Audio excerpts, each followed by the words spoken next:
Salut à toi, on se retrouve dans ce dossier des glandes endocrines avec la troisième qu'on va traiter, le pancréas. On va savoir un petit peu ce que c'est. C'est vrai qu'à l'heure actuelle, on entend plus parler d'insuline, des mots comme insulinorésistance, des maladies comme le diabète de type 1, de type 2, de sucre. Donc on va essayer un petit peu de démêler tout ça, de mettre de l'ordre pour mieux comprendre, puisque c'est vrai qu'on entend rarement le mot pancréas, mais tous ces dérivés, tous ces mots que je vous ai nommés à l'instant. Donc on va commencer ensemble. Toi, si ça te dit, moi en tout cas ça me dit, même si c'est vendredi et pas samedi pour moi. Donc ça me dit bien et on va commencer.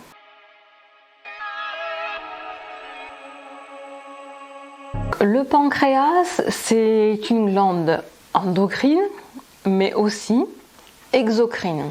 On avait vu que les glandes endocrines, c'était toutes les glandes qui sécrétaient des hormones directement dans le sang pour pouvoir interférer avec d'autres organes, cellules et tissus du corps.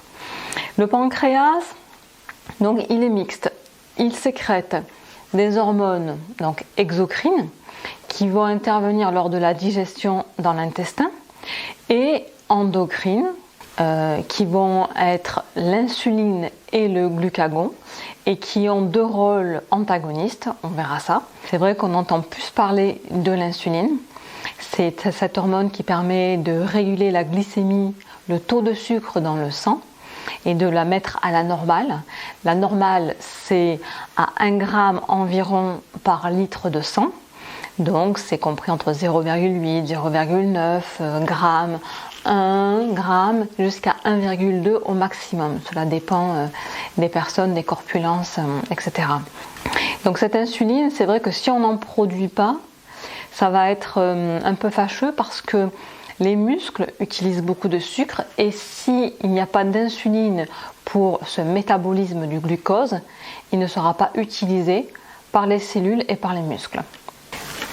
Commençons par le début. On mange du sucre, on en ingère et on va sécréter de l'insuline. Comment ça se passe? L'hypothalamus va dire au pancréas, alerte, du glucose, des glucides viennent d'être mangés, alors que ce soit des glucides rapides ou des glucides lents. Il faut que tu sécrètes de l'insuline pour pouvoir réguler le taux de glucose dans le sang. Nous avons 5 litres de sang dans le corps. D'accord? Je vous ai dit qu'en moyenne, on devait avoir 1 g par litre de sang. Donc, on comprend bien qu'il ne faut pas excéder les 5 g de glucides, de glucose dans le sang, puisque nous avons 5 litres de sang. Donc, à chaque fois qu'on va en prendre des glucides, on va sécréter cette insuline qui permet de revenir à la norme avec un taux de glycémie qui va de l'ordre de 1 g par litre de sang. Il y a deux formes de glucides, les rapides et les lents. Les rapides, les simples, ou bien les sucres lents, les féculents. On peut connaître une hyperglycémie quand on ingère ces deux formes de glucides. La différence, c'est qu'un sucre rapide va être assimilé directement dans le sang, il va être dans la circulation sanguine et il va faire un pic de glycémie dans le sang, assez élevé. Un féculent ou un sucre lent, comme il a des fibres, eh bien on va en manger, mais le pic glycémique va être moindre parce qu'il a des fibres pour compenser ce pic de glucides dans le sang. Quand tout va bien dans le corps, ça marche comme ça. L'hypothalamus prévient le pancréas de produire de l'insuline afin de réguler le taux de glycémie dans le sang et que ça revient à la normale environ à 1 g par litre de sang. Ce qu'il y a, c'est qu'il peut y avoir des problèmes. C'est qu'on ne produise plus suffisamment d'insuline. Et pire, qu'on n'en produise plus du tout. Comment cela se passe-t-il? On est jeune, on produit le taux d'insuline, mais le taux d'insuline, il y a un problème, c'est qu'avec l'âge, on en produit de moins en moins. Pour ne pas en arriver à ce cas extrême de situation, il y a des symptômes qui nous préviennent qu'on est prédiabétique ou bien en hyperglycémie. À prendre vraiment en compte parce que une hyperglycémie chronique peut avoir les mêmes répercussions qu'un diabète, c'est-à-dire qu'on peut avoir un AVC, une cécité, une insuffisance rénale, une amputation, même due à une hyperglycémie chronique. Donc dans ce millimélo, on mange du sucre, on produit de l'insuline, notre taux de sucre se régule dans le sang, c'est parfait, on mange du sucre, l'insuline, on régule de l'hyperglycémie, on arrive à un quota stable, on revient à la norme, et ainsi de suite, ainsi de suite. Mais plus le temps passe, on gagne en âge, et moins le pancréas produit de l'insuline. Donc on revient à la normale, tout est ok. Mais ce qu'il y a, c'est qu'un jour, au fil du temps, on prend du sucre, on fait un pic en hyperglycémie, on dépasse le seuil, le pancréas produit l'insuline pour revenir à la norme, mais là, on ne va plus du tout à la norme. C'est-à-dire qu'on va aller même en dessous du seuil, des 1 gramme ou des 0,9 grammes par litre de sang. Et on va se retrouver en hypoglycémie. Donc de hyper, on part en hypo et on n'est pas à la norme. Donc on se sent mal, on sent des fatigues, on sent des vertiges, on sent des étourdissements parce qu'on est en hypoglycémie. Donc de nouveau, on va vouloir prendre du sucre pour réguler ça, cet étourdissement et cette fatigue, pour arriver à une norme. Donc on va reprendre du sucre et puis on va repartir en hyperglycémie. De l'hyperglycémie, l'insuline va être sécrétée, mais comme il est complètement chamboulé, là, ce pancréas, et il y a une production un peu défectueuse de l'insuline, on va retomber en hypoglycémie. Voilà. Et ainsi de suite. Si bien qu'on va constamment prendre du sucre pour avoir un taux de glycémie normal dans le sang, mais ça ne le fera plus parce que notre pancréas ne répond plus comme il le faisait des années auparavant en étant plus jeune. Ce qui arrive aussi, c'est que on tire un peu trop sur la corde et un jour, le pancréas ne produit plus d'insuline. Donc ce qui fait que à ce moment-là, on devient diabétique. On devient diabétique parce qu'on a fait le yo-yo constant entre l'hyperglycémie où on a ingéré trop de sucre, l'insuline qui n'était plus suffisamment sécrétée par le pancréas, et on est arrivé à une insulino-résistance et à un diabète de type 2. Parlons donc du diabète.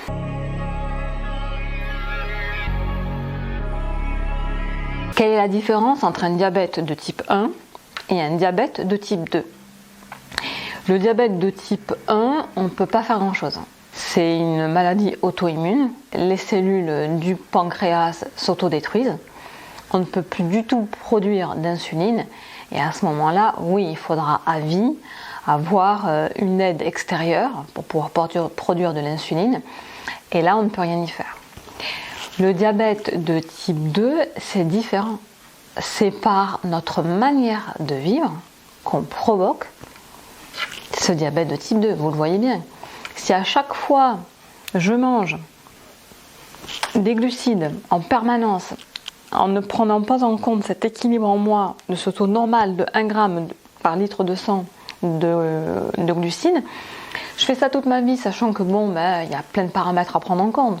Je prends en âge, je suis sédentaire, j'ai un embonpoint, tout cela on va le voir, n'aide pas à avoir dans le temps un diabète. Or on peut l'éviter par notre mode de vie plus conscientisé. Avant d'en arriver au diabète de type 2, qu'on peut atténuer par des méthodes naturelles, moi je ne suis pas médecin, je suis coach sportif depuis 20 ans, je suis obligée de connaître un peu tout ça, parce que si j'ai une clientèle et que je lui programme en détail tout ce qu'elle doit faire de manière personnalisée et que je lui dis des choses alors qu'elle ne doit pas y avoir accès, c'est un peu préjudiciable pour elle. Si elle me donne quelques symptômes, comme par exemple ceci, ça peut prévenir qu'elle est en hyperglycémie, soit ponctuelle, soit chronique, et qu'il faut qu'elle fasse gaffe parce qu'à la longue, ça peut porter tort, bien que le sport, vous allez voir, est une grande aide pour éviter d'être diabétique.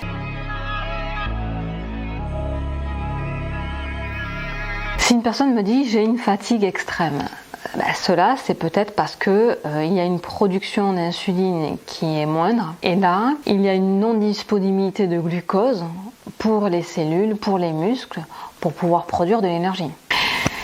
On parle aussi de polyurie et de polydipsie. Qu'est-ce que c'est? La polyurie, c'est une envie d'uriner constamment.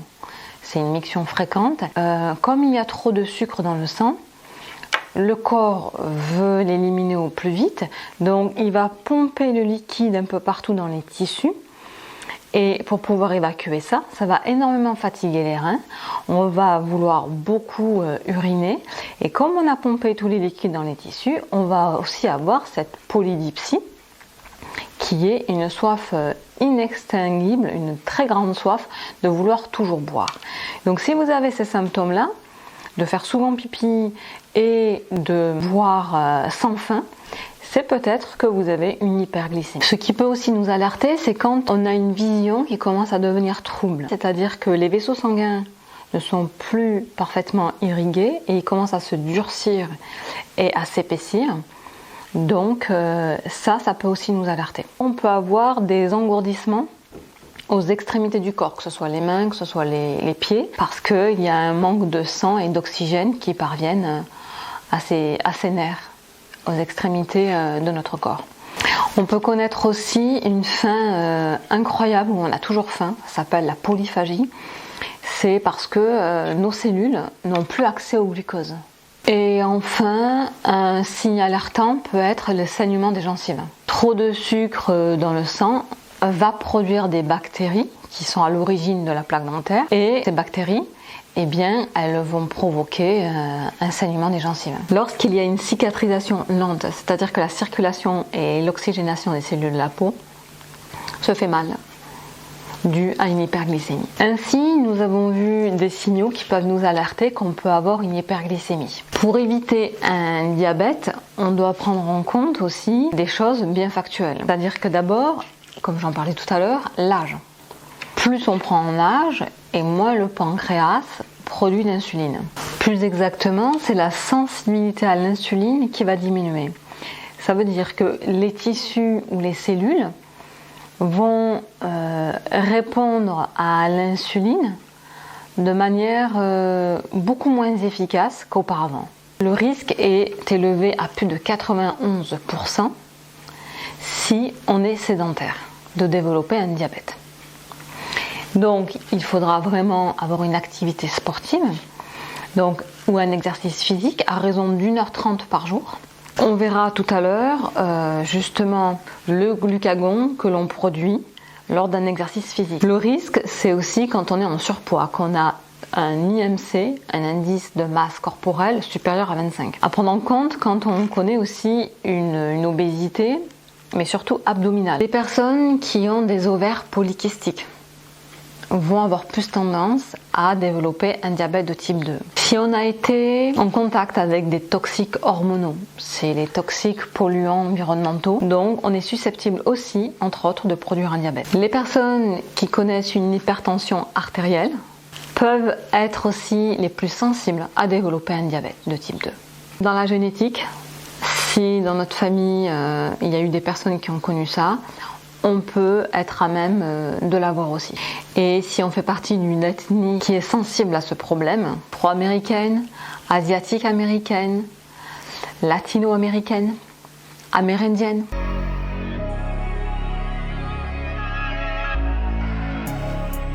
En France, il y a environ 3,5 millions de diabétiques. Ça, c'est dû à notre alimentation très sucrée, par nos farines blanches, par nos pâtes, nos féculents, le sucre, les gâteaux, les produits industrialisés, le pain. Le diabète de type 2 concerne 9 diabétiques sur 10. 20% des Français consomment trop de sucre. Les glucides simples sont rapidement assimilés dans la circulation sanguine et soit il va être redistribué aux cellules, soit mis de côté par le foie, sous forme de glycogène, de réserve. Mais si la quantité est trop importante, le foie transforme ce glucose en réserve de graisse dans les tissus adipeux, ce qui va entraîner un surpoids et une obésité. On peut éviter cette forme de diabète de type 2, déjà en faisant une activité sportive. Durant le sport, c'est pas l'insuline qui va être produite par le pancréas, mais le glucagon. C'est une autre hormone qui va être sécrétée par les îlots de Langerhans, au même titre que l'insuline, mais son effet est hyperglycémiant au glucagon, alors que l'insuline, il est hypoglycémiant. Effectivement, si on fait du sport, on ne va pas sécréter quelque chose pour diminuer le sucre, puisque justement on a besoin de ce taux de sucre pour pouvoir le dépenser, pour que nos muscles aient besoin de glucose en direct pour avoir cette énergie et pouvoir mouvoir le corps. Donc on va produire du glucagon. Donc le glucagon va faire baisser l'insuline, ce qui nous permet de ne pas tomber en hypoglycémie. Voyons l'importance des aliments.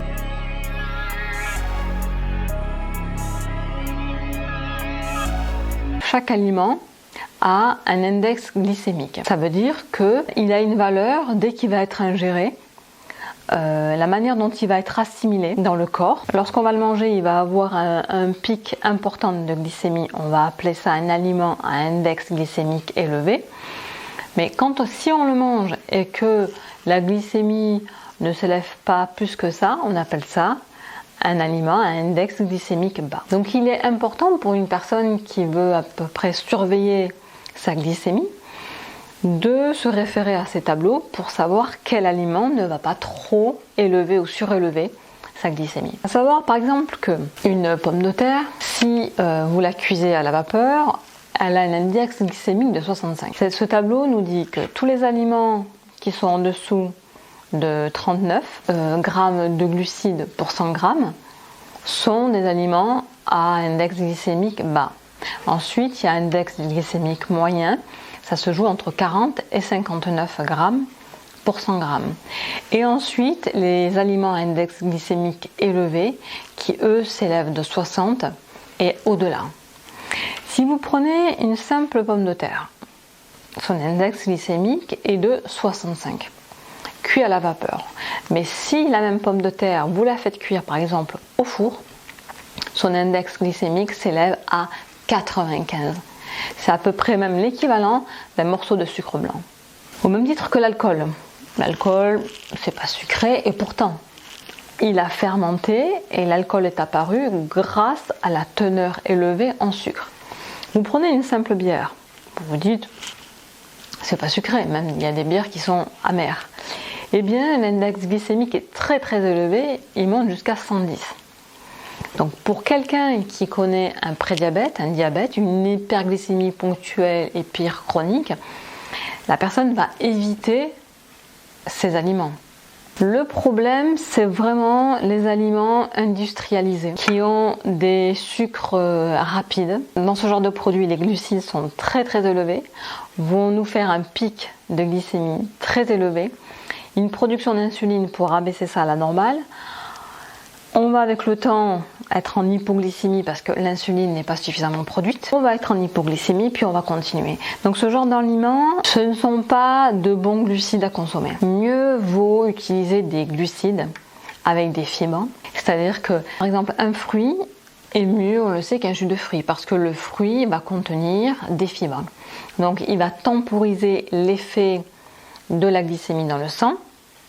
Alors qu'un jus de fruits, comme toutes les fibres ont été enlevées, eh bien la glycémie va s'élever très très haut et on va être en hyperglycémie. On peut avoir une hygiène de vie qui nous permet d'avoir une glycémie, un taux de glycémie stable, constant, équilibré dans le corps. Pour cela, on peut manger des sucres lents. Pourquoi mange-t-on du sucre ? Le sucre, ça réveille en nous l'hormone de la dopamine, du plaisir immédiat. Donc on en mange parce qu'on connaît un bien-être et un plaisir. Comme cette hormone, c'est un plaisir bref, il va falloir le renouveler régulièrement. Et donc manger encore du sucre, manger du sucre. Donc pour arrêter cette addiction, que l'on a depuis quand même qu'on est bébé. Cette histoire, c'est avant notre naissance dans la muqueuse utérine qui était déjà avec un goût sucré. Donc cette addiction, cette envie du sucré, elle est normale parce qu'on l'a connue lors de notre conception. Pour arrêter cette addiction, il faut qu'on ait ce même plaisir, cette même douceur, mais avec d'autres apports qui ne vont pas faire que notre glycémie connaisse des yo-yo entre un pic trop important et trop peu important.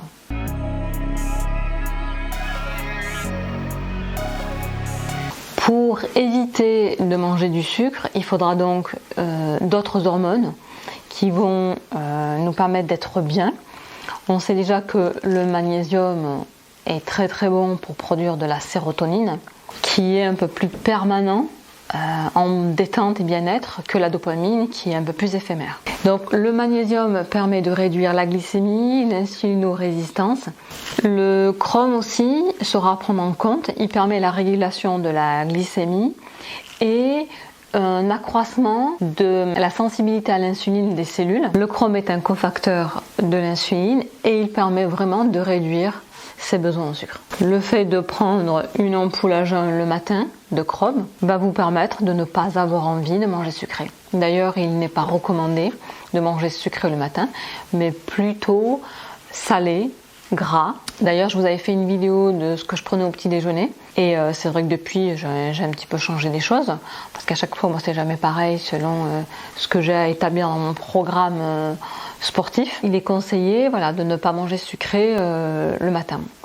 D'ailleurs, tout au long de la journée, ce n'est qu'au goûter si vraiment on veut surveiller sa glycémie.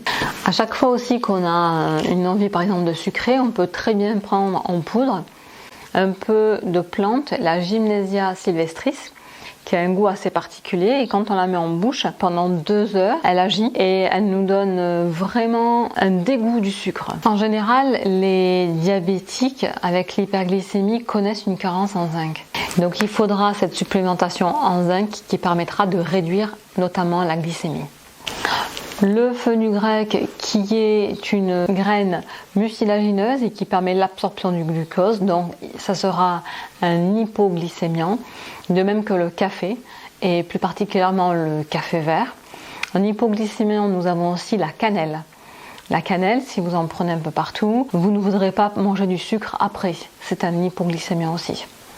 Le romarin est un hypoglycémiant et il permet la production d'insuline. La curcumine aussi permet d'éviter ou de réduire les inflammations, permet de réduire la résistance à l'insuline et le risque de la progression du diabète. Du même ordre que le fenugrec, il y a le psyllium qui permet un mucilage et lorsqu'on le mange pendant le repas, ça permet de le digérer mais à contenir tous les glucides et à ne pas connaître ces pics d'hyperglycémie. La glucomanane, c'est une plante tropicale qui permet aussi, en tant que coupe-faim, de réduire la résistance à l'insuline, de réduire la glycémie. Elle a des effets encore plus importants que le psyllium à prendre en considération. Et puis si on veut saupoudrer nos repas de poudre de gingembre ou de piment de Cayenne, ce sont 2 épices dopaminergiques, donc on va produire cette dopamine que le sucre nous procure en temps normal, donc on va pallier à ça en prenant ces 2 épices.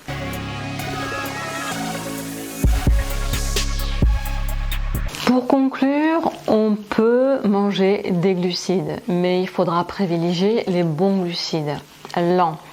On peut très bien suivre un régime méditerranéen qui est riche en glucides, mais surtout à base de céréales complètes et de légumineuses, et de très bons gras. Donc, pour ne pas connaître de problèmes de pancréas, d'insuline et jusqu'à un diabète de type 2, on privilégiera une bonne alimentation, pauvre en sucre rapide, d'avoir une bonne activité physique parce que ça nous permet de ne pas grignoter dans l'activité qu'on va faire, puisqu'une sédentarité amène au grignotage, et de nous délester d'un surpoids va entraver la production d'insuline notamment. On peut s'aider dans la micronutrition de plantes pour pouvoir se sevrer du sucre, c'est ce que nous avons vu. Une alimentation avec notre tableau d'indice glycémique bas, la méthode de cuisson est assez importante parce que votre indice glycémique peut être plus ou moins élevé. Nous verrons la semaine prochaine les asanas qui permettent de stimuler et de prendre soin de son pancréas. Une bonne hygiène de vie, ça serait d'avoir un bon régime alimentaire au quotidien, donc d'éviter tous les sucres. On peut, si on veut, cuisiner nous-mêmes un gâteau de temps en temps, avec un bon sucre naturel. Privilégiez les fruits si vous voulez au goûter, ou sinon pour vraiment les diabétiques s'abstenir totalement en prenant des apports de plantes tels le magnésium ou le Gymnesia sylvestris, pour éviter toute consommation de sucre. On va essayer d'avoir un régime alimentaire donc équilibré, à ne pas manger de sucre tout au long de la journée, ne jamais terminer un repas avec une note sucrée. Si l'envie vous en vient, vous prenez une plante de substitution qui va vous permettre soit de sécréter une bonne hormone semblable à la dopamine mais trop éphémère pour produire une hormone telle que le GABA, telle que la sérotonine qui va vous permettre d'être bien mais un peu plus longtemps, et de prendre des plantes à la fin du repas ou pendant le repas où le mucilage va faire descendre votre taux de glycémie dans le sang. Donc toutes ces petites astuces qui vous permettent de pouvoir à plus ou moins long terme guérir d'un diabète de type 2 par votre mode de vie. Prendre des aides, des plantes ou des oligo-éléments tels le chrome pour arriver à bout de votre glycémie instable. Voilà dans les grandes lignes. J'espère que cette vidéo t'a plu. Moi, je te dis à dimanche prochain pour les asanas. Et je pense que dans la semaine d'après, je vous ferai un petit récap de ma situation, de ma chaîne YouTube, de ce que je fais dans mes réseaux sociaux, de ma vie. Je pense qu'on fera un point ensemble et ce qui va advenir de tout cela. Je te remercie d'avoir regardé cette vidéo jusqu'au bout. Je te dis donc à dimanche prochain pour les asanas et je te souhaite une très très bonne semaine et bien sûr, comme toujours, sincèrement, le meilleur pour toi.